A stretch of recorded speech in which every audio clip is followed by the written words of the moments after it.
On. Okay, time to start stuttering. Thank you all for coming. This is the last of in our fall series for our Misinformation speaker series, sponsored by the Shorenstein Center at Kennedy School and Northeastern University's New Lab. So today we have Will Stevens from the U.S. Department of State, where he's the Director of the Public Diplomacy Division at the Foreign Service Institute. And I'll just tell you a little bit about him and then turn over the floor. So Will began working as the Director of FSI's Public Diplomacy Training Division in June of 2017. He is an experienced public diplomacy cone foreign service officer. He's worked in Russia, Turkmenistan, Israel, Belarus, as well as in the Washington Bureau of Education and Cultural Affairs and the Bureau of African Affairs. He received the Edward R. Murrow Award for Excellence in Public Diplomacy in 2014 for his work leading the U.S. government interagency task force on countering Russian propaganda during the Ukraine crisis. Stevens joined FSI from the Bureau of African Affairs. There he was a senior advisor on countering violent extremism. He's also worked as the Africa Bureau spokesperson, and there he directed public affairs planning and messaging for the 2014 U.S.-Africa Heads of State Summit. He was the spokesperson for the U.S. Embassy in Moscow for 2014 to 2016, where his team's work was recognized in the Public Diplomacy Council's annual 10 Best for the best uses of social media by an embassy. There's more, but I'm going to stop there and just mention that today's talk is going to focus on adversarial narratives. They're used by states, non-state actors, and domestic political parties, as well as on some of the challenges with respect to training U.S. diplomats to represent the U.S. in the current period, American influence around the world, and how public diplomacy intersects with disinformation, social media, and hybrid gray zone warfare. So please join me in welcoming. Turn on. Oh, you can push the hold. Theoretically. Okay. Don't turn on. Never mind. So I'm going to try to give you a little bit of a frame of reference of what we're talking about when we talk about public diplomacy before I jump into the adversarial narratives. But one of the things we say in public diplomacy training is don't ever talk in an audience for more than 15 or 20 minutes, because then they just start to fade out. So if you have questions, or you're not understanding something I'm talking about, or you just want to clarify, please interrupt me. Don't feel like you need to just sit quietly and patiently endure what I'm spewing at you. So I use this slide anytime I talk about adversarial narratives, but also more and more about public diplomacy here. Does anyone recognize this image? Little boy in the dike. That's right, the little boy in the dike. It's actually a statue in the Netherlands. And I find that it's helpful in talking about adversarial narratives because it's so easy to get caught up as a public diplomacy practitioner trying to plug the holes in the false narratives that are being thrown at us. And it's highly ineffective strategy. But on the converse, sometimes we can be in the game of poking holes in the wall of propaganda that our adversaries are using. So sometimes we're the ones who poke our finger in the dike and let the water spew out. It's kind of fun, and I'll refer back to it a few times. And I also like to use this quote, falsehood flies and truth comes something after. The concept of adversarial narratives, disinformation, propaganda is not new. It's not something that we should be thinking of as a new problem. There are new wrinkles to it, but it's something that has existed for long before Jonathan Swift. Sun Tzu talked about it, and it's been as long as warfare has been around, kind of information warfare and manipulation and deception has been a part of it. So, a couple of things that I'd like to go over today. What is public diplomacy? Is it working? Why are we using the term adversarial narratives? Are we properly preparing our diplomats? Are you? Talking about academia and broadly. And what do we need, or how can we intersect with the academic world from our students, from our professors and others, and alumni, because I would be remiss if I didn't come to Harvard and ask for something. And you have so many resources to help us with. And I'm going to stop at each of these for questions. So, I really don't want to be in the business of talking at you. It's a small group. A couple things. How do we define public diplomacy? All too often, we think of it as this. This is our former Assistant Secretary for European Affairs, Victoria Nuland, myself at a press conference outside of the Ministry of Foreign Affairs in Moscow. And all too often, people just think of public diplomacy as manning the press operations of an embassy, saying things on the record, but it's much, much broader than that. This is the State Department's mission statement for PD. Not everyone knows they actually have one of these. I focus in on two things. One, PD is focused on achieving U.S. foreign policy goals by understanding, informing, and influencing foreign publics. Right? We are trying to, and this is actually relatively new. It's a little bit of a departure. Do we have anyone that was involved in PD more than 10 years ago, 5-10 years ago? We used to use this term, inform, influence, and engaging, informing, and influencing audiences. And we've shifted to understanding. I'm not sure how that decision was made, but I actually really like it. I find that it allows us as public diplomacy practitioners to have a seat at the table in analysis, which is incredibly important, right? Understanding what an audience is, how they're influenced, who they are, what are the different aspects of their psychology, what's the different aspects of the influence landscape in the country. So I find it an incredibly liberating thing. It's something that PD folks have always done, but rarely have they owned the fact that their job is analysis also.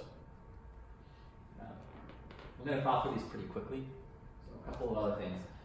So PD is much more important in today's society than it has been potentially in the past.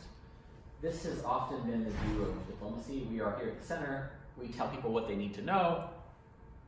Story over. But in today's society, first of all, people aren't listening to us. Institutions are less and less credible. People are less likely to listen to foreign governments. U.S. credibility has, over the last couple of decades, probably gone downhill. And you can look at the polling and the research to show what that is. So a U.S. government messenger talking to people is less likely to have the influence impact that you may want. So we have to, and this is actually a broader understanding of how people are influenced. People don't rely on governments for their information. The truth of the matter is the changes in how people are influenced are tectonic, right? I like to think of it sort of like the advent of, where we're sort of back to the radio era, right? When we didn't have nationwide television and Tom Brokaw or someone to tell us what we needed to know. Right? We didn't have these, and I'll talk about this a little bit later, gatekeepers. Rather, we rely on networks. We rely on local information. We rely on our people that we know.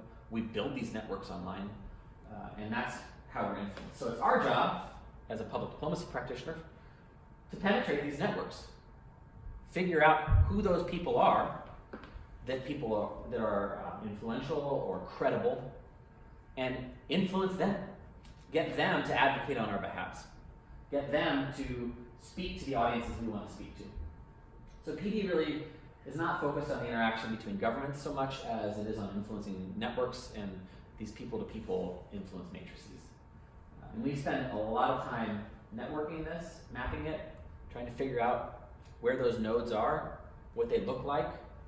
Thankfully, it's a lot easier to do that today than it was 15 years ago because of the data that's available to us. But this is where, if we're going to be successful, we need to get to these people. How do we do it? We have to figure out, and we have to be focused, right? PD is not necessarily about getting people to like the United States, right? We don't have the luxury of managing Brand America. Brand America is managed by a whole lot of entities, not only the U.S. government. So it's my job to stay as focused as I can. We have limited resources. I want to achieve a specific policy result. Let's give an example. I want to eliminate or help fight and combat corruption in Kyrgyzstan. What do I need to do? Well, making Kyrgyz people like me may or may not like America, may or may not help us eliminate corruption in Kyrgyzstan. What I need to do is figure out, okay, what does that actually mean to eliminate corruption in Kyrgyzstan, right? What are we actually trying to accomplish? Maybe we're hoping to see a piece of legislation pass and get signed by the president. Public pressure may be helpful in that it may be helpful to have a public campaign where we're advocating for this piece of legislation. My experience in Central Asia is that if the US government were to come out publicly and start weighing in on a piece of legislation, it may backfire, right? Oh wait, if the US wants this, it's probably not in our best interest, publics may respond. So instead, I may focus my public diplomacy tools on the specific audiences that are going to help me get there. There may be someone who is trying to figure out how to write this piece of legislation, and I'm going to send them on an exchange program to Harvard to sit with the lawyers and talk about these types of legislation in the Kennedy School. How does that work? Have them exchange those ideas. So they come back and they think, okay, now I can make this piece of legislation more palatable, more impactful. It's my job to figure out who those audiences are, right? Are they pivotal? In other words, do they help me? And are they persuadable? When we were dealing with, we're still dealing with, I'll use the example of Pakistan. For a long time, we struggled. I think we still do. I don't know the latest polling, but in Pakistan, with a tremendous amount of anti-American sentiment, like 80-85% of Pakistanis hated the United States, and it was the single largest public diplomacy budget in the world at the time. And I remember talking to sort of the head of strategic communications at the embassy, and he said, "Look, Will, I cannot reach all Pakistanis. There's too many. And we don't have the resources. Despite the massive resources that we have, we don't have the resources to reach them all." So he segmented his audience. And he segmented it into sort of 5 groups. I love this 5 groups. It may not be relevant today, but as an example, it's helpful. He said there's the vast majority of the population, 60%, 70% people, who just don't care. They don't care about the United States. They want to watch cricket. They care about sports. And I would say this is probably the same if you were to segment the American audience, right? The vast majority of Americans aren't focused on foreign affairs and international affairs. He said, and then on the far ends, there's the 2 kind of groups. On one end, there's the group that just love us, and they want to support us, and they have great ties with the United States, and there's not a lot I can do to change their views on the United States. And on the other far end, there's a group of people who just want to kill us, and they're actively taking measures to try to harm America, harm Americans. What I am focused on are those 2 in-between audiences. The people who might become someone who wants to kill us, and I want to stop that. I want to prevent that. And the people who might become someone who really loves us and has an enduring relationship with the United States, and I want to reach those 2 audiences. So he segmented his audience, found people who were persuadable, in other words, interested, and pivotal, helpful, right? These are people that are going to help us or not hurt us, and focus his targeting audiences. We spend a lot of time trying to understand this, so you'll see that the U.S. government, and this is under siege sometimes, actually almost always, since I've been in the State Department, our public diplomacy funding appropriations have been kind of questioned by both sides of the aisle. But we spend sometimes money on things like jazz programs, right? Why do we do jazz? I love jazz. My dad's a jazz musician. Why do we do jazz? Is it Jed? What do you think? Well, it's very American. It's very American. Okay. It helps us sometimes get to places that we otherwise couldn't get to. It helps us get into audiences to understand them more. So sometimes we're doing a program simply because it gives us an opportunity to create a better understanding. This understanding of the landscape is probably the most complicated part of being a public diplomacy practitioner. It is incredibly diffuse, right? And in that you have sort of publicly available data and information, public polling, academic reports, some of which come from here, media analysis, right? What are the most important, valuable media outlets? Who's watching them where, how? Social media data, so the sort of data analytics that we do now, which is entirely new, right? We weren't doing this a decade ago, really, in public diplomacy. Even 5 years ago, it was sort of, we were just starting to do it. I say that my job is dramatically different today than it was a decade ago. Then you've got sort of this yellow, when I say yellow, there actually are color-coded. It's maybe not entirely accessible to everyone, but the think tanks where we go and we talk to think tanks and influencers, we're talking to leaders, what's going on, why, what do you feel, why are you doing the things you're doing? Sadly, we all make heuristic analyses, and we do it too, all the time. if you're working at an embassy and in any unit, you have local staff who will tell you what they think is important and what's not important. And we base some of our analysis on the few people that we meet and what they think, right? Diplomats are constantly out there talking to people and making judgments based in analysis based on those conversations. We do reporting, and then in the red you have kind of this very close, our colleagues in the intelligence community and Department of Defense are doing very detailed assessments of the influence landscape, sometimes more helpful than others. Other governments, foreign governments will sometimes share their data and analysis with us, not in the places I tend to work. But, program results, I'll talk about this a bit later, but we should be learning from the things we're doing. Right? If we're putting in $5 million to prevent groups from joining violent extremist organizations, we should figure out whether that's working or not in our own context. And bringing that all together and forming an analysis that will not only inform our programming activities, but the policies that we're making is sort of the gold standard for a good community practitioner. And something that I think we struggle with, quite honestly. And I think we could use some help. This is one of the areas where I feel like the synthesis of all this information is an area where academia and think tanks are incredibly helpful, helping us to get a better understanding of how to reach the audiences we want to reach. Any questions about that? Yeah, please. Can you expand on what you're thinking of when you say heuristic analysis? So yeah, my understanding of heuristics is the human brain takes shortcuts, right? You're given a few pieces of data and you quickly make an inference or an assessment based on that.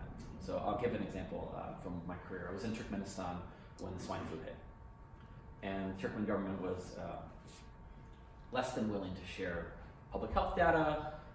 They refused to acknowledge that the swine flu actually had hit. We knew it did. I actually got it. And yeah, it was fine. It was fine. But how did we know it had hit? Well, we had some local staff whose family members worked in hospitals. And they would tell us, hey, Will, there's all these people all of a sudden showing up at the hospitals with these flu-like symptoms, and we don't know how to fix it, and it's like spiking out. Our nurse, my sister who's a nurse, is there for hours and hours longer than she normally is. And then one of our drivers says, oh my gosh, Will, I just drove by the cemetery behind the hospital over here, the central hospital, and there's 60 new graves. I don't understand what's happening. There haven't been any major accidents. What's going on? And so you then say, this seems interesting, and you start asking more and more questions, and you make an analysis based on very small pieces of data that allows you to come to a conclusion quickly, right? Did we have big data? No.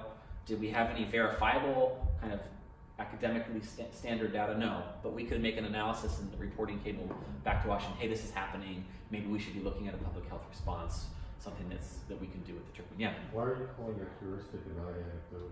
I think, sounds like it is anecdotal. I kind of mush the two together here. Oh, okay. Because we do heuristics as well, right? Where we take a few bits of data and quickly make assumptions, Okay. right? Or a few bits of analysis. Aren't heuristics the shortcuts our brains? Yeah, but it's, what you're describing. It's anecdotal. Yeah. That's true. It's a bad example. The difference, I think, is algorithmic. In other words, on some rigid path. Correct. We don't have any algorithm for this stuff, honestly. But still, the contrast, heuristics are the other side, not the rigid path, but here, there, and the other place, and how do the pieces hook together. That's really Yeah, Jed? as such. To your knowledge, do other governments have the algorithm that you said that we don't have? So, for instance, is there somewhere in Beijing an application of AI to analyze audiences and figure out what triggers them? I have no idea whether the governments are doing this. I do know that in the private sector, our private sector colleagues who are trying to sell Coca-Cola or shoes do have this, right? They have very detailed, and I don't know how much of it is algorithmic. I honestly don't know because they don't share that stuff with us.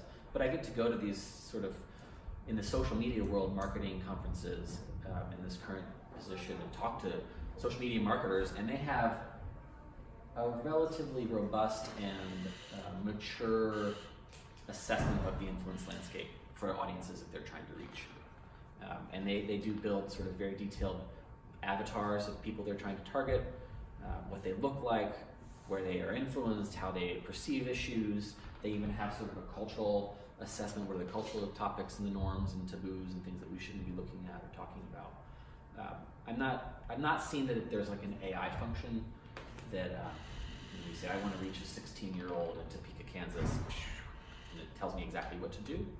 But they do have sort of multiple layers that they are accustomed to synthesizing, I think is probably how I would put it. I don't know if that next step of automation has happened yet. If it has, I know there's a million companies trying to sell that, right? When I go to these conferences, they all pitch it to me, but I've not seen one that really kind of captures it all. Certainly not the breadth of this type of data. Yeah, please. So I previously worked in public diplomacy, and I'm looking at all these things. You're right, we do take in all these bits of information, and I'm curious in your take on where these different bits of information go, because it seems like, for example, some people might get results within polling, right? Right. In DC, because people on post might be able to see it, or post might have a contact they talk to, but not even report some things to DC. So, do they go with represent maybe like different parts of some of the things are going to, or is it just sort of like? So I say it's my job to be here, right? Your job As a public diplomacy practitioner. on the ground. On the ground, right? As the tip of the spear in influence. It's my job to sort of try to make sense of all of this. And I need to be encompassing all of it in my analysis. One of the things that we're trying to do in training our public diplomacy practitioners is to sort of preach this gospel. This is you. You need to be doing this. You need to be pulling together all these different threads to try to inform our activities and our policies. There has been in the past, and that's why I made the emphasis, we've shifted from engage to understand, a reluctance among public diplomacy practitioners to be analysts. And it's a changing landscape for us. So I think in the past you may have had political analysis happening in an embassy which tended to be focused on a little bit of this, or a little bit of this, or a little bit of this, but maybe not weaving it all together, because they were focused on that, right? Government to government, what can we do to influence the government? And they weren't necessarily focused on this. And I think the Iraq War, the war in Afghanistan, the insurgencies have shifted us to understanding that we need to be influencing networks, and we need to be shifting outside of government to government. But this has not been, to my knowledge yet, enshrined in a doctrine of this is how we'll do this. The military is trying to get there. They have made some moves to kind of come up with some doctrines on landscape analysis, and forget the term that they use. I've participated in some of these, influence something or other. But they do have a doctrine that they're looking at. But that's the military, where they tend to live in the military world. We spend a lot of time actually trying to engage with them. I actually go down to Fort Bragg, teaching their influence psychological operations courses. Is opinion polling actually happening? Pardon me? Is opinion polling Yes. actually happening from the Absolutely. State Department has a public opinion polling unit. Yes, there's two actually units in the State Department that do it now. So the Undersecretary's office has its own public opinion polling and unit that's doing research and evaluation. It's the same unit that's evaluating the impact of our activities. But they do polling. You can call them and say, I want to influence this audience. Will you help me develop a poll specifically for a public diplomacy activity I'd like to be involved in? It's relatively new. And then the Bureau of Intelligence has been doing polling for years in the department. Yeah? In the Turkmen example Yeah. you gave, so My anecdotal analysis. did you call some guy that you knew at the Canadian embassy? Absolutely, yes. And No, absolutely. how did that get played out? Because So you have these we conversations. look for allies. Absolutely, and that happens in every example, right? Your anecdotal analysis is going to be based on as many anecdotes as you can gather. So if you could talk to your colleagues in other embassies, you may do that. I'm not going to share what I learned from other colleagues in this particular example, because that would be kind of information I'm not allowed to share. But you would talk to colleagues and partners and allies. We usually have sort of formal, recognized, regular processes for that. So I would have, like in Moscow when I was a spokesperson, I would meet with the heads of Stratcom, strategic communications, at every one of the sort of allied nations. We would all get together as a group and meet once a month, and then if we had issues, we'd call each other, hey, do you see this, what about that? It was pretty normal. Yeah. You may not be able to answer this, but who was, in that particular situation in Moscow, which embassy was most useful? Don't answer me. It depends on the issue, right? It depends on the issue. So they were all focused on different things. We had a very close relationship with our colleagues at the EU because they had their EU kind of strategic communications unit for the East, which was focused on Russia. A very robust team in Brussels that worked closely with the EU outreach unit in Moscow. We worked closely with our NATO allies. They had a full-time Russian language spokesperson at the NATO information office in Moscow. Poor soul would go on Russian TV on a regular basis, and these gladiator shows and get destroyed. This is something I mentioned in a pre-conversation, the idea that, come on in.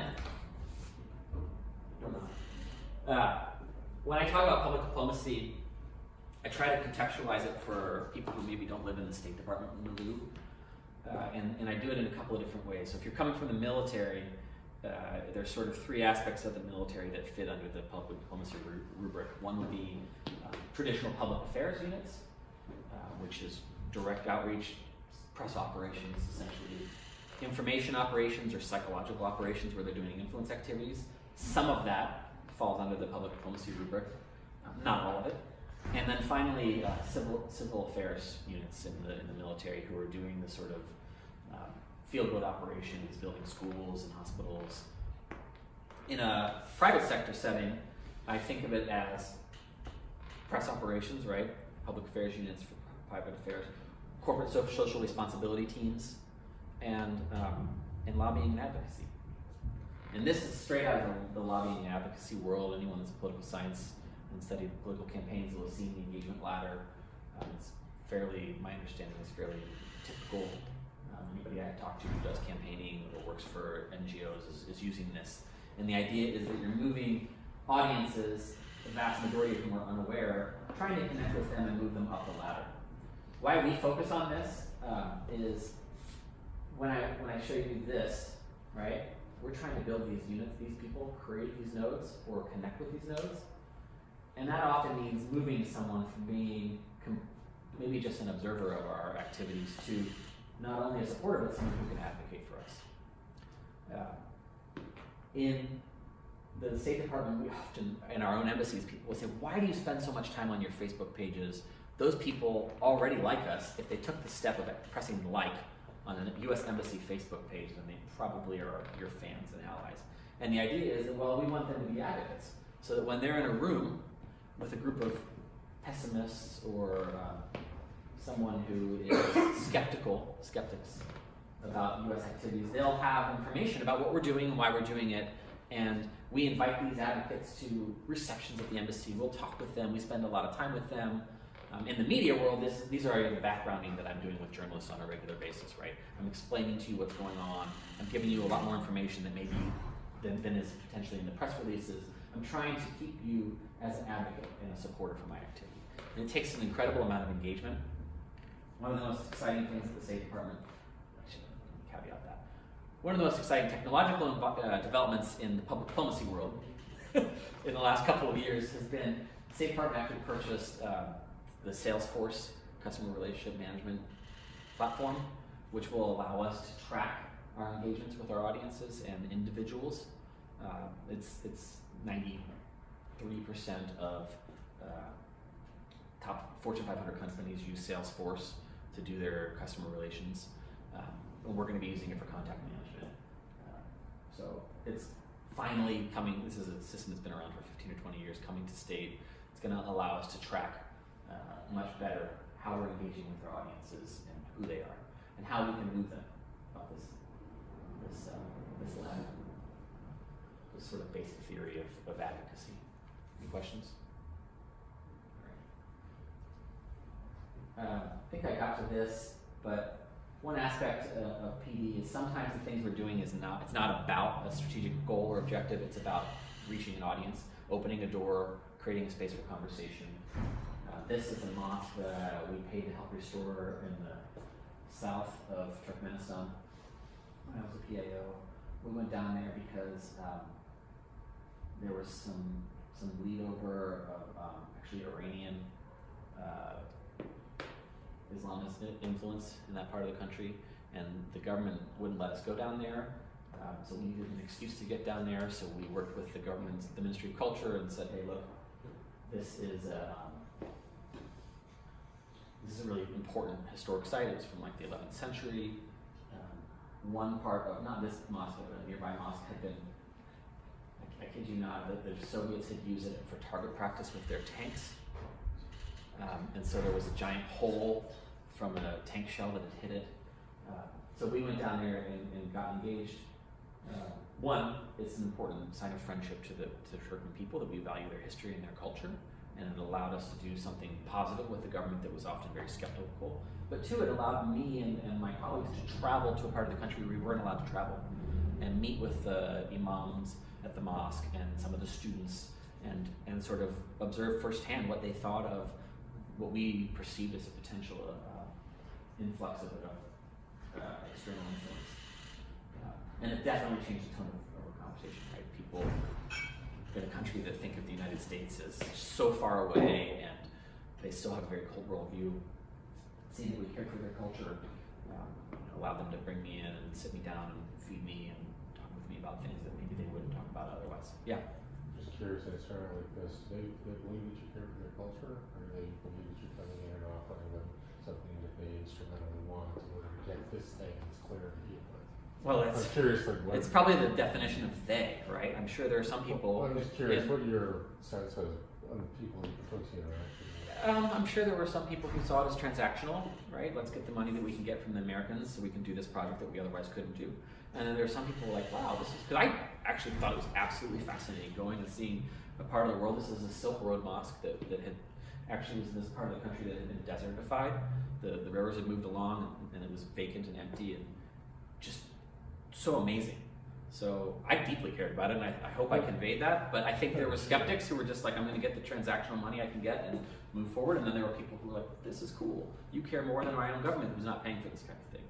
So I mean, the underlying question is, does this actually engender that kind of goodwill? Yeah, and I think if done well, yes. And we did things like we would go, not in this particular project, but in other similar projects, we would follow up with English language programs for students at the nearby schools, and we would follow up with kind of training programs where it wasn't that we were training their architects and sending people from the Smithsonian to do a joint project with them on restoration and sending their people back. That type of deep and broad around an issue engagement, I think genders goodwill much better than a seagull kind of fly in, give you a bunch of money and fly away proposal. And this is one of the things that I saw differentiated us. In Turkmenistan, it was the Turks who were doing this. So the Turks would come in and they would bring in 200 Turkish workers and a Turkish contracting company, and they would rebuild something, and then they would leave. And then they sort of just turn the keys over. I felt like this was a lot deeper kind of capacity building and hopefully building goodwill. But again, we don't always do it right, unfortunately. But it was something that was based on a lot of analysis. Like, where do we want to go and why do we want to go there? Good question. And finally, I always have to put this in my very favorite quote from George Shultz. Diplomacy is like gardening. You get the weeds out when they're small, you build confidence and understanding, and then when a crisis arises, you have a solid base from which to work. Public diplomacy is just about gardening sometimes. Sometimes it's simply about maintaining relationships, maintaining and putting in money in the bank for when you need to draw that money out for a difficult time. Building relationships at a lot of levels so that there's an underlying level of goodwill there.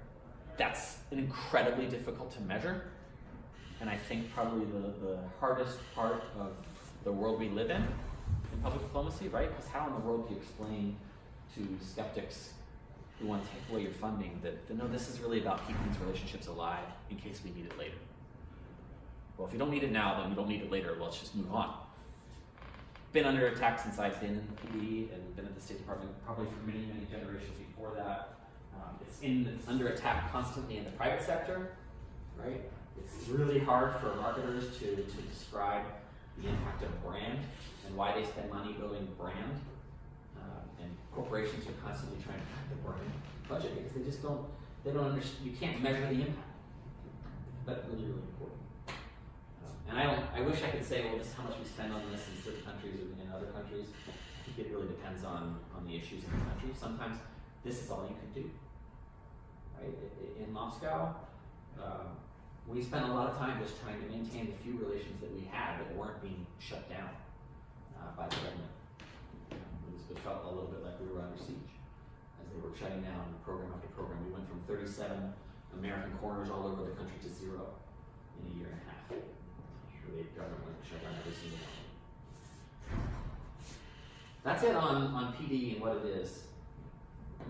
Did I bore you? So I want to get into adversarial narratives. I want to start with this slide. This is a photograph I took. It's actually in Moscow. I was just driving home one day, and this was 2015, right? They were getting ready to celebrate the 70th anniversary of the end of World War II. This was on some guy's car. It says, "Nothing is forgotten and nothing will be forgotten." No one is forgotten and nothing will be forgotten. And just love the juxtaposition. Here's President Putin and Stalin.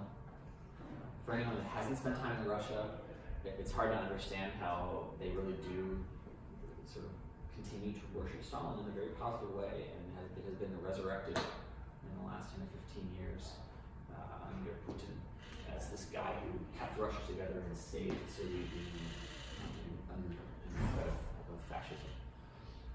I point this out because in adversarial narratives, they aren't new. Right? It's not a new thing. It seems like it's new if you live in the world of reading the news about our 2016 elections or Russian propaganda in Ukraine. It seems like a new phenomenon, but in fact, it's go back to the future a little bit.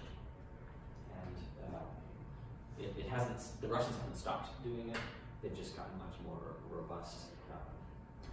I decided when preparing these slides that I was not going to go through all of the different research studies that we use in teaching and training our diplomats, mostly because I didn't want to put myself in the position of doing a bad job of summarizing research that's done by people here at the university.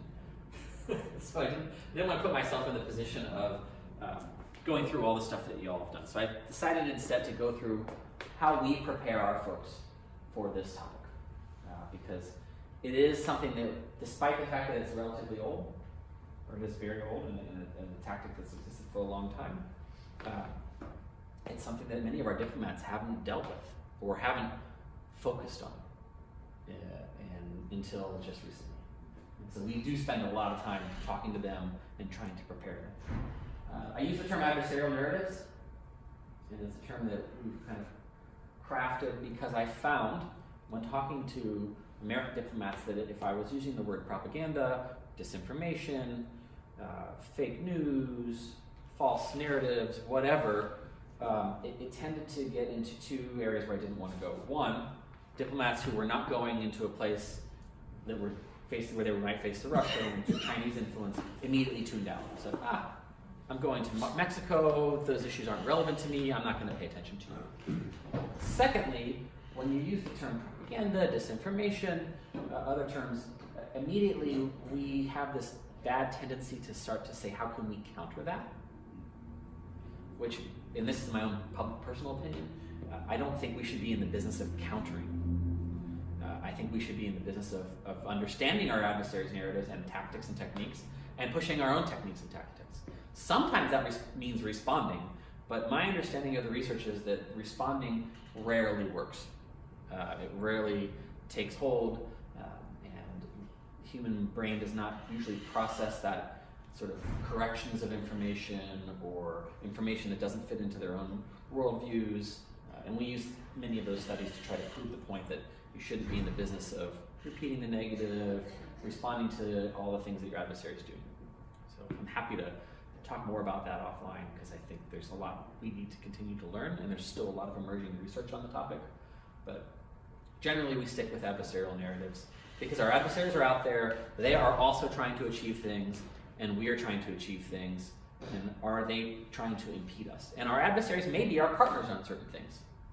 So there's no kind of across the board, this guy's always a bad guy, except maybe if you're dealing with ISIS. And our partners may be an adversary on the different issues. If we're trying to encourage people to come study in the United States, well, Australia and the UK would be a competitor, right? And they have a competing narrative that they may be using to target our same audiences. And if I'm able to put it in that context for our diplomats, they tend to receive it a little bit better. I'd be happy to hear your responses to the term adversarial narratives later. It's something that we're just rolling out this last year.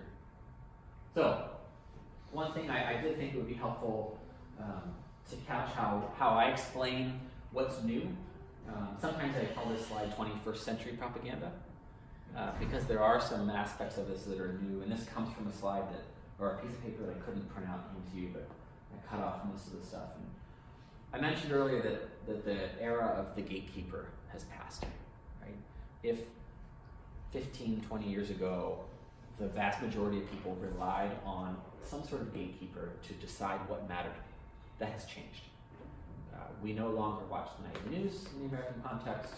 We may no longer rely on sort of institutions are losing credibility. So that gatekeeper has led to what we all celebrated as the democratization of information, right? The idea that, well, we're going to be our own filters of information. The gatekeeper's not going to decide what's important. I'm going to decide what's important.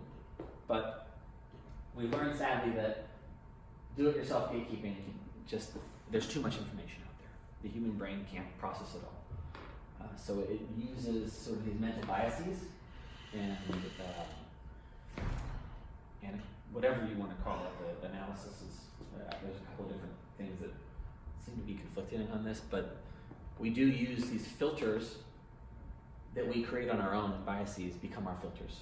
And in the social media, they become an echo chamber, right?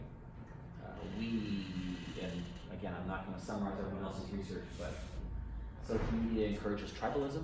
It encourages the idea that you want to share information and you are rewarded by sharing information that your social media network supports and encourages. My favorite study on this was and I don't have it in front of me, so I'm not going to make up the statistics, but they did a study, a comprehension study for reading with some undergrads. I want to say it was Stanford, but I could be wrong. And if you remember this one, let me know. When they handed out an article to be read and to students, the control group read the article and then was asked a series of comprehension questions. And then the other test group was told, okay, you will need to decide after reading this article whether you would like to share this content with your followers on social media. And there was surprisingly a significant drop in comprehension among those who had been asked to make a decision on whether they would share their content on social media. So simply by being asked, like, ooh, is this something I want to share with my tribe? The users, people weren't paying attention to what they were reading, and they weren't comprehending what they were reading because they were rather thinking, does this fit into what I would be rewarded for on social media? Really interesting. So these filters become echo chambers, right? We all know this. And it's getting a little worse with the recent changes in the algorithms. And because of that, it's actually quite easy to do audience-tailored propaganda directly to audiences on social media because you can penetrate these filters by pretending to be part of that network, understanding what the incentives are for sharing content on that network, creating profiles that look like that, and sort of audience-tailored propaganda gets a free pass. And things that an adversary would never have been able to get through Tom Brokaw and his editors, they can get quite easily through the networks of our own things. Yeah, Jed? How good is the State Department at creating audience-tailored propaganda? So right. So this is a loaded term, propaganda, right? And I shouldn't be so loaded because there are different ways to do this, right? We definitely are creating audience-tailored content and pushing it to specific audiences, right? So I will be able to, if I am hosting an education fair in a small town in the country where I'm working, and I want to encourage students to come to that education fair because I want them to come study in the US, I will be able to target them on social media with advertising and say, I want to hit people between the ages of 17 and 20 who live in these regional subcapitals that are likely to come here. I could even look at, depending on the country and the data, their income level. I could target their parents, just like you get on social media advertisements for local politicians. I can do that. And it's allowed and 100% okay. The Social State Department has not been in the business of creating fake personas or kind of manipulated content or manipulated to sort of penetrate these networks, but we do definitely try to get to our audiences as best we can to varying degrees of effectiveness. And it's all relatively new because for a long time there was a hesitancy, I think, in the US government generally to like, we shouldn't be advertising to people, they'll just come to take our content because it's so great. But with what's often referred to as our algorithm Mageddon, in 2016 where Facebook completely overhauled their algorithm and they made it so that organizations, entities, content was much, much less likely to be to penetrate networks, right? The only real way, it's my understanding, is if you're an organization, an institution, if you have a company type page that you can get to people is through advertising now. That content just simply doesn't penetrate as easily, even if you're being followed. So the numbers, depending on the account for what we would call reach, for a typical Facebook post is about 1.5% of your audience. So if I have 10 million or 10,000 followers, 1.5% of them are going to actually see the post that I put up. And those are people that have already engaged regularly with my content in a way that Facebook has deemed is deep, and there's a couple other adjectives that they use. I'm spacing on them right now. Yeah, good question. So this means that we need to get better at doing it, but we also need to understand what our adversaries are doing. Fortunately, I'm not in the business of understanding what our adversaries are doing in the United States. That's not my job. It's my job to figure out how to reach these audiences in foreign countries and work with my colleagues to figure out what our adversaries are doing to reach the same audiences to try to stop us. There are whole other elements of the US government who are looking at the question of how's this happening inside the US, who's doing what to whom, and how. And thankfully, I'm not in that business. I could talk about that, but probably would be way outside anything I would do on camera. Yeah. Any questions about this concept? There's a lot of research that's been done on this. There's a lot of really great articles that I could recommend, and I'm happy to talk about them, but most of them have been done by academics who know it much better than I do, and I would probably be getting some of the specifics wrong. Yeah? Maybe you're about to go into this, but how do you find out what your adversaries are doing in foreign context? Good question. Okay. So preparing our diplomats. I was often turned into a meme. I just had to figure out a slide to use this picture of myself. It's one of my favorites. This is in Moscow. It's me giving a TV interview, and the Russian trolls turned into that. So, first of all, you need to see, can you identify the narratives, right? The very first step for evaluation is detectability. Can you detect what your adversary is doing? So do you know what your adversary's goals and objectives are? What are they trying to achieve and why? I mean, that's just in the broader political context. Do you understand who else is operating in this environment? Then can you identify what you're seeing? And this actually comes from our colleagues at the Shorenstein Center. I find it very helpful to look at the types of information that they use. This was in the information disorder report that they put out maybe a year ago. Did you put that out too? I know that Claire was on that. Was first draft. First draft. That was okay. Yeah. What I find helpful is the way that they look at information as Is it true or false information? And then what is the intent? Was it released sort of with malicious intent or not? So true information released with no malicious intent isn't actually held here.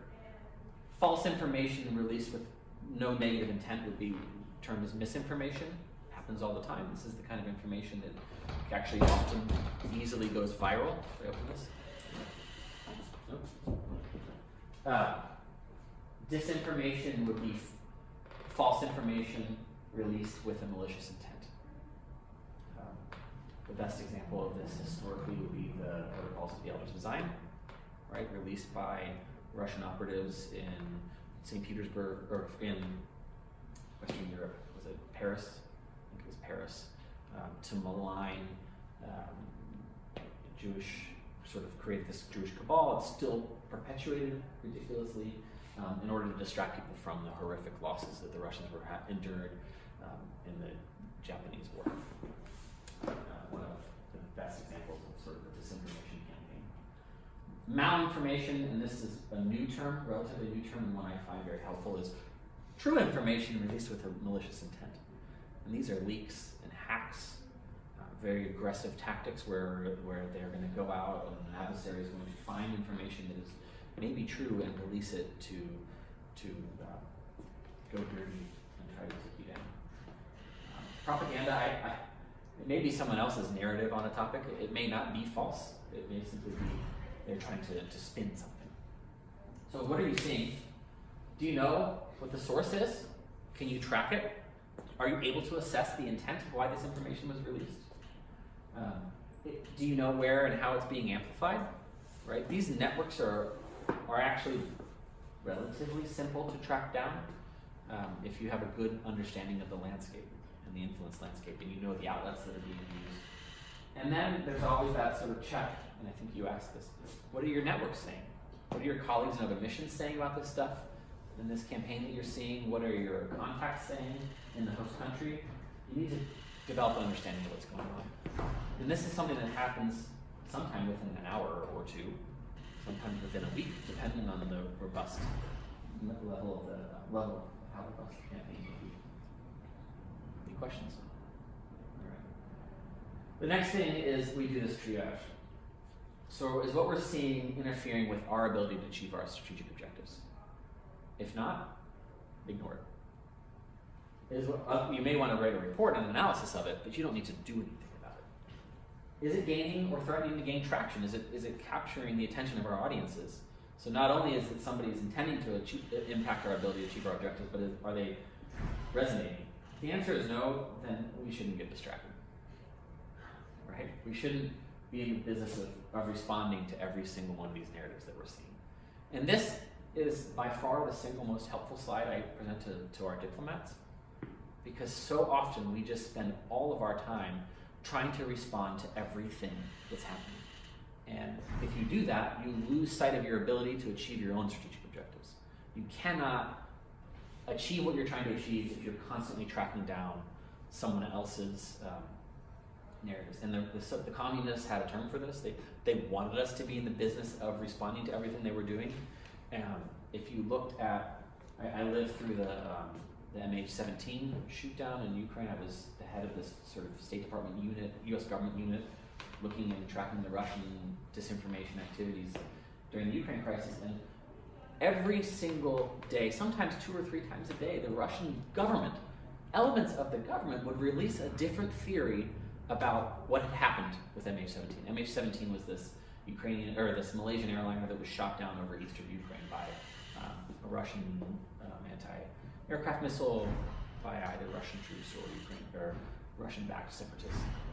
And every day they would release a different type of theory. At one point we had like 18 ongoing theories. Their goal was not to convince anyone of a specific narrative, but rather to distract everyone from what had really happened and to get us into the business of tracking down all those and saying, oh, it couldn't have been this, it couldn't have been that. And to the point where, as a consumer of information, you were thinking, oh, we'll never really know what happened.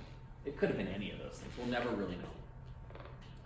So, a couple of other tactics that we teach is trying to anticipate what our adversaries are going to do. This is relatively easy. right? You look at if you have a good understanding of them. So, for example, if I were in the business of looking at what the Russians are doing here in the United States, well, let's put you in that business. What do you think the Russians are going to be pushing about our domestic political situation in the next 3 months, 6 months? Yeah. In simple words, unrest. Unrest? We're going to descend into that would be most satisfying to somebody who wants to undermine the democracy. All right. What else?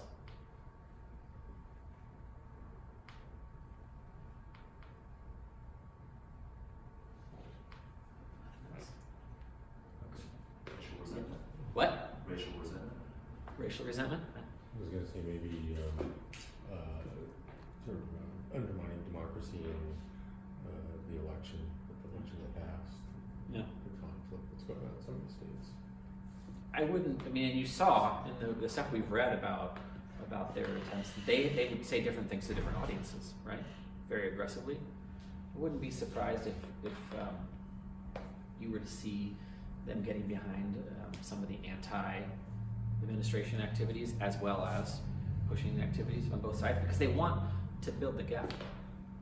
I think we've gotten to the point where people now understand that they weren't necessarily pro specific policies. I mean, they have their own objectives and policies, but you need to understand and anticipate what your adversary is going to do.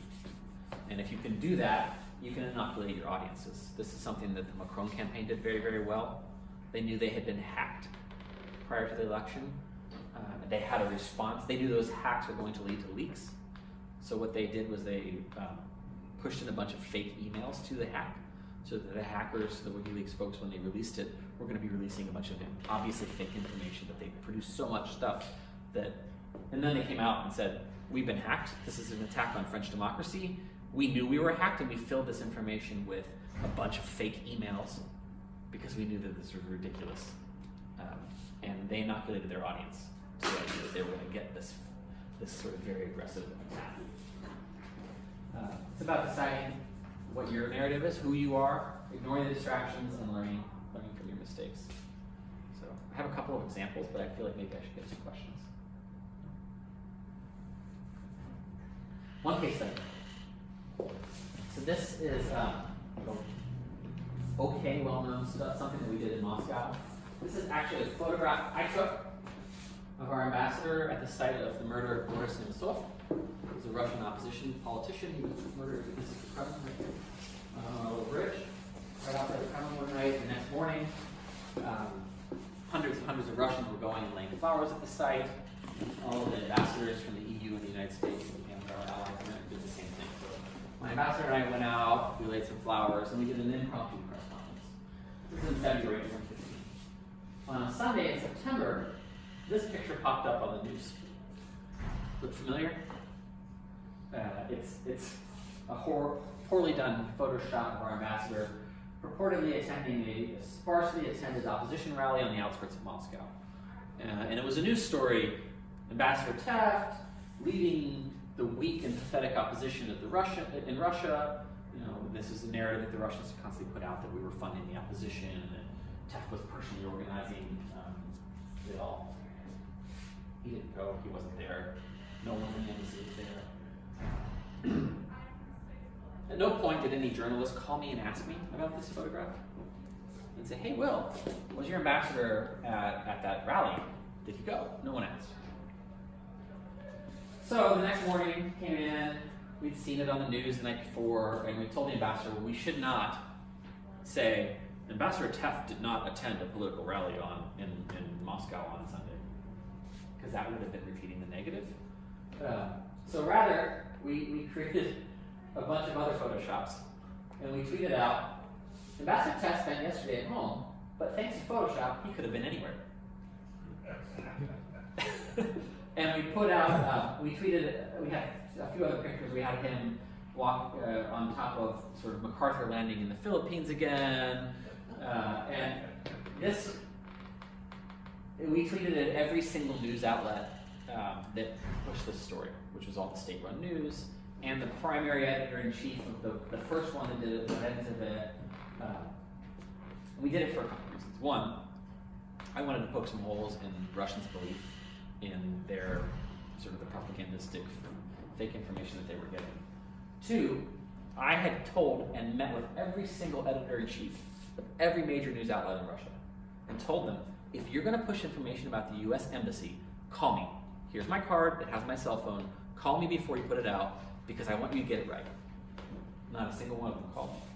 So we wanted to hold them accountable for not playing by what I would perceive as the acceptable rules. And three, we had a pretty good understanding of the social media voice and tenor in Russia. And they're incredibly snarky. It's a little bit like Reddit, if you're a Reddit user, like really meme-fied. And it actually did turn into a meme. John Taft was photographed on top of people's weddings. There were, at one point, Taft was the #1 trending topic on Twitter and Reddit in Russia that day. So it was incredibly fun. Like, it gave a voice to the U.S. Embassy as having a sense of humor. It undermined people's faith a little bit in the news that they were receiving, and it held people accountable. Actually, the editor-in-chief of Agentiva was fired. The head of their news department was fired because of this. Not that that was our intent, but after that, every time they got anything about John Taft or the U.S. Embassy, they called me every single time. It had its, that was my main objective. It's like, you cannot do this stuff without expecting some sort of response in a way that, but we had waited, honestly, we were waiting for low-hanging fruit. This happened all the time. There was fake stuff out there about us every day. But most of the time, it didn't make it up into the main news outlets. It was online, it was trending, and there was nothing I could do about it because we were a small little voice in an ocean of anti-Americanism. And it was perpetuated, but once we got to an outlet and a few outlets that were well known and established where I could latch on and actually get an effective response, we did it. And it was a lot of fun. And we had an ambassador who, a 4-time ambassador, very senior, very kind of well respected, and this was actually done with an incredible amount of quickness, rapidly. We didn't have to clear anything with Washington, we just did it before Washington even woke up. The only bad thing that came out of this is there was an article in BuzzFeed that said the State Department finally figures out how to use social media. They got me a phone call from our undersecretary saying, "Come on, Will, you can't make me look bad." But other than that, it was great. The one other example, and there have been many, but I use my own personal ones because I can tell the story a little better. A very similar thing happened a few months later. This is a letter that was published in Izvestia. For those of you who studied the Soviet era, the Soviet Union, Izvestia means news, and during the Soviet times there were 2 newspapers, Pravda, which means truth, and Izvestia, which means news. The joke was that in Izvestia there's no truth, and in Pravda there's no news, right? That was the joke. But Izvestia pushed this article. It's a purported letter from the U.S. Special Envoy for LGBT Rights, Rainey Berry, who worked for the State Department, to an LGBT activist inside Russia.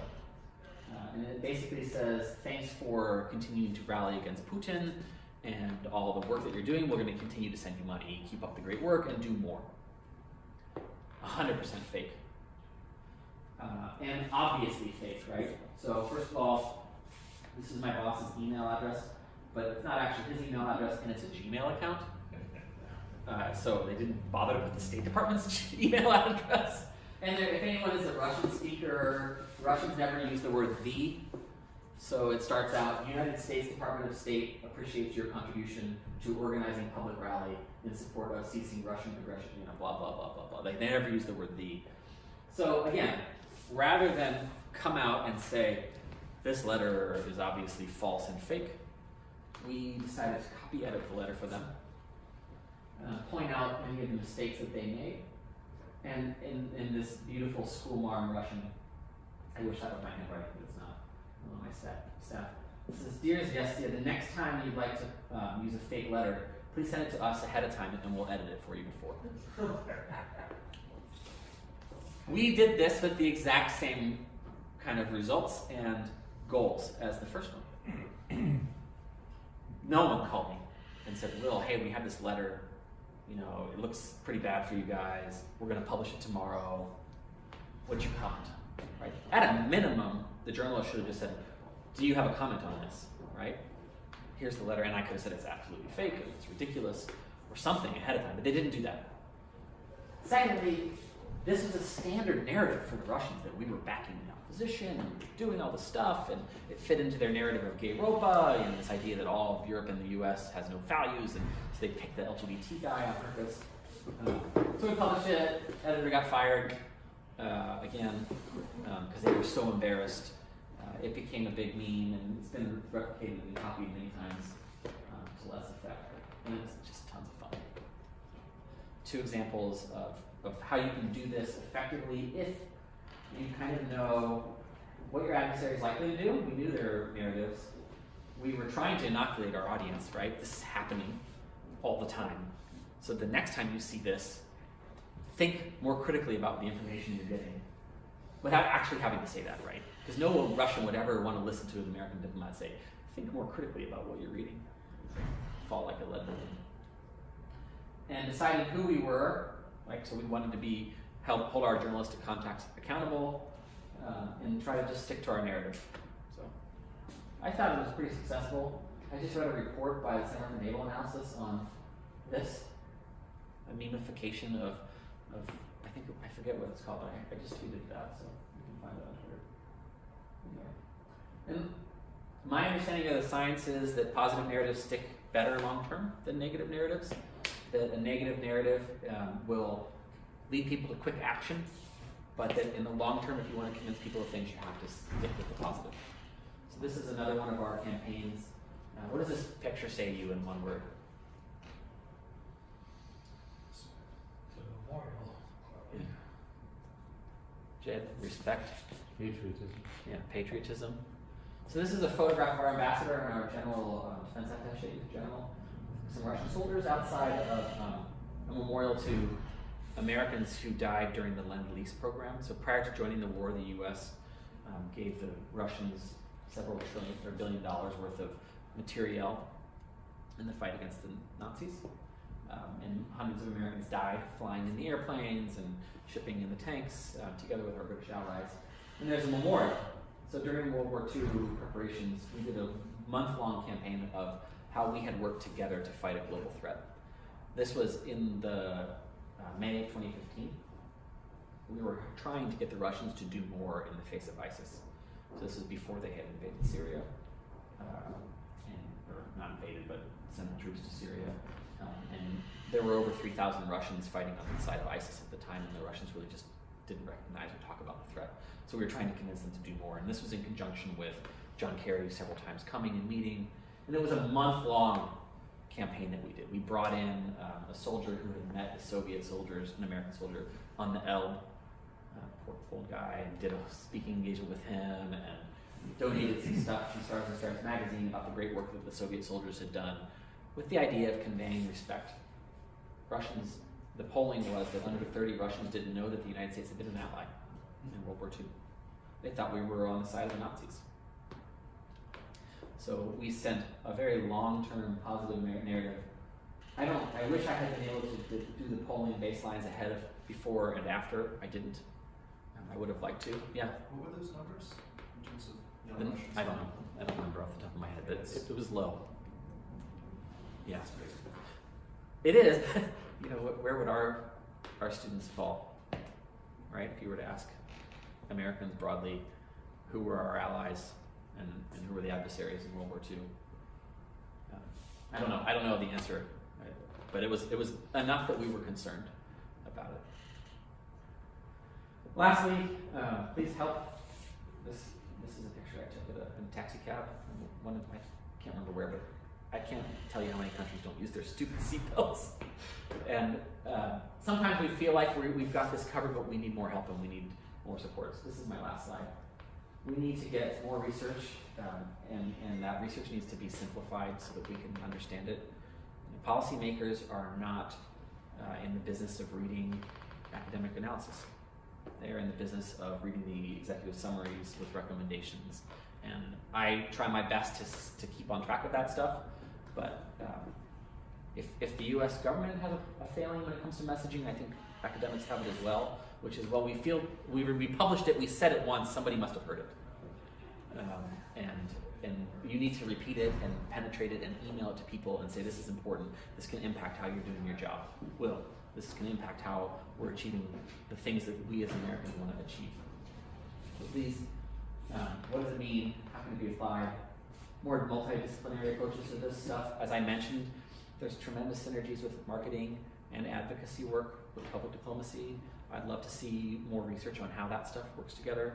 I'd love to see more discussion of those things in the open. I find that the people in the business world tend not to think of themselves as applicable to the political science world and vice versa. How are we going to prepare for new threats? There's a lot of new threats coming our way in technology. What does that look like? And I think when it comes to preparing students, I have found that the diplomats in the next generation need to know how to consume data. They need to be comfortable with technology. Having a good understanding of IR is great, but they also need to understand Google Analytics and what that means and how important influence is. So that's my last bullet point.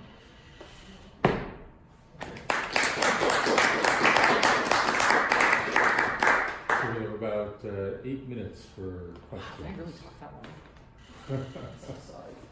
You could identify yourselves and Yeah. speak loudly because we're trying to record. Sure. My name is Naima Green. I am a PhD student studying political science here, but before this was a foreign service officer and did public diplomacy. And I'm now trying to write a dissertation on public diplomacy. Okay. So I'll give you a question that I often get Yeah. when talking about public diplomacy. And it's, okay, you do all this to do what? To influence what? So you said that public diplomacy is aimed at influencing policy. But do you have examples of when public diplomacy efforts have actually led to shifts in some sort of international dynamic that was important? So we're trying to achieve policy objectives, right?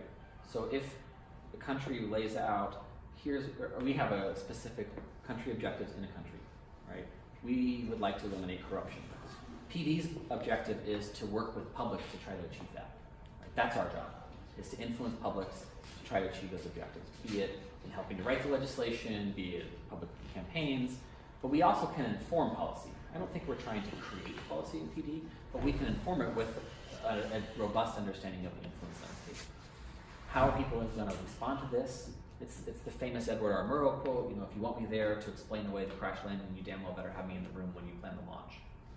Right? If you're planning a policy, you need to be consulting with experts on how this policy is likely to be received, what the networks are going to do to it, who our adversaries are in this realm, so that we can look at it in a much broader, multidisciplinary way.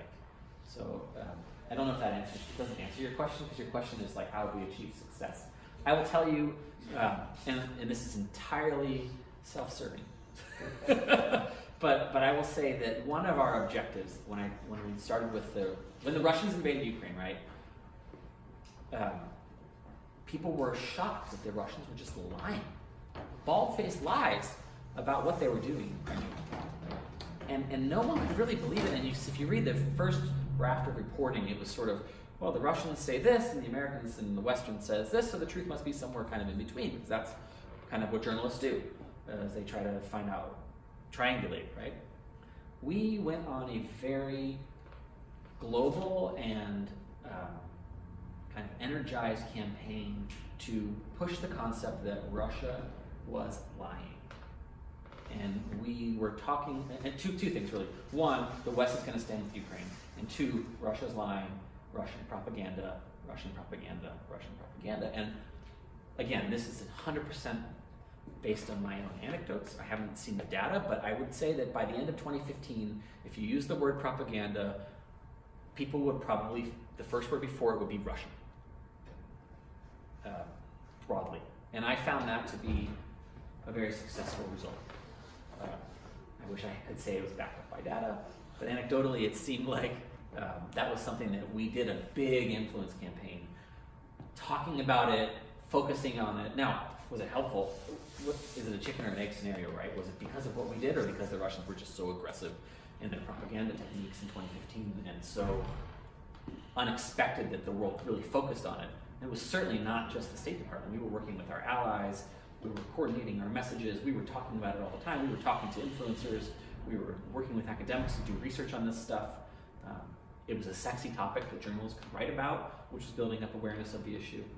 So I don't know if that's an example, but it's a little kind of notch I like. Yeah. And it was definitely not something that I owned. I was just like a small little cog. Yeah. My understanding, at least up through the 80s, was that the average Russian citizen absolutely didn't believe the official. And they believed the opposite. They were Yeah, that's the joke, astounded right? if it in fact turned out to be true. Yeah. And it's listening to you, it's sounding like that's changed a bit. Is that true? Yeah, so the old joke, right? В известии нет правды, в правде нет известия. There's no news in Pravda and there's no truth in the известия. But it was even stronger That than was- that. They oh, absolutely absolutely, yeah. believed that whatever they said, the opposite was the case. So, and I haven't been there since 2016, so I don't have the latest, but when we were there, the majority of people were getting their news from States TV. The majority of people believed it. There was regular polling from probably the best polling organization, the most trusted Levada independent pollsters, saying that this was viewed as widely credible information. So it had, changed. And why had it changed? Yeah, why? I don't, I have my own thoughts, but I don't know 100%. That's dramatic. That's a dramatic change. Yeah. You mentioned earlier that there's skepticism in Washington about public diplomacy in general and about misinformation or disinformation or active measures in general, whether we're ours or others. How come there's skepticism about the effectiveness of these techniques in Washington, whereas in places like, say, Tehran, Moscow, and Beijing, they are seen as very strategic and they're heavily invested in? Yeah, and I think it probably has to do with how it's been defined historically. I tried at the beginning to set a frame for what is public diplomacy, and I do this in all of my conversations.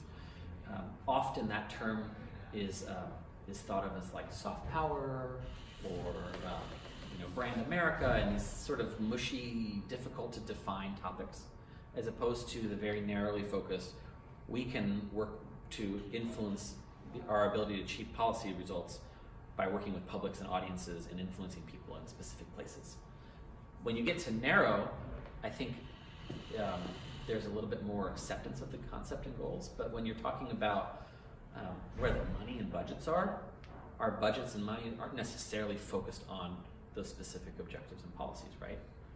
You're spending, and the way the funding works is a lot of money is going to big programs that may not always be directly identified with, like, I want to stop corruption in Kyrgyzstan, right? Does that make sense? It does.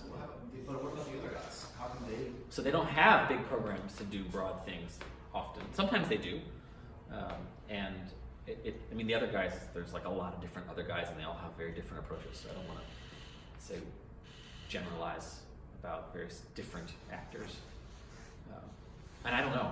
I don't know whether it is, if you're correct in saying that it's viewed strategically. In the military, maybe it is, but I don't know. I don't know how in other governments it's viewed directly. Between yourself and Jed just now, Yeah. it's tempting to think of the examples that Jed brought up outside the U.S. as having as their mission for these campaigns adversarial narratives, that's to say, lies. A little hard for us to defend a program with hundreds of millions behind it, not spreading lies. Or Correct. rather, We the don't do that. opposite, even if we may do some of it. Yeah. That's entirely separate point. But if you think that lies are your thing and they're going to succeed, and Russians clearly have succeeded dramatically in the U.S. in some cases, you'll put a whole server farm behind it to bring it to pass. It's I think, as I mentioned with the advertising and targeting, specific audiences, there's been a tremendous, I think it's like a reluctance to feel like we need to really work on influencing people directly. To feel like we need to like directly focus on influencing people. There's been, I sense sometimes that people feel like, well, our ideas are good, people will flock to them. Or maybe they're just going to follow us because of how great our brand is, or whatever. And maybe a little hesitancy to focus in on the more targeted advertising. We're not going to lie. We have to stay true to who we are. We're not going to be in the business of trying to manipulate people with false news and false information. It's just not who we are, and that will never, at least in the public diplomacy world, I can't imagine that happening. And I would be deeply embarrassed if the suggested my observation somehow or takes away from the importance of the positive that you just started to start with. Just to notice about your two case examples here, the fact that you got folks fired in both cases. Yeah, wasn't my goal. For me, what that says is that you had most extraordinary impact. Yeah, traction. These people clearly were hired to conduct these sorts of campaigns. Yeah. They clearly did until you got them an excellent job at it. It means you had the most profound impact on the bureaucracy back then. It's really extraordinary. Maybe. Okay. The other wonderful thing was you did it with humor. Which resonates, right, in the language. Now, I would not have done that in certain countries, right? In certain countries, you could not be that snarky and aggressive, but it worked there and then at the time. I'm happy to take questions after we're done. No, I was going to say, I'm going to have to bring this to a close. We've come to the witching hour, but to the extent that you're willing to stick around, by all means. So, can we thank one more time? Thank you very much.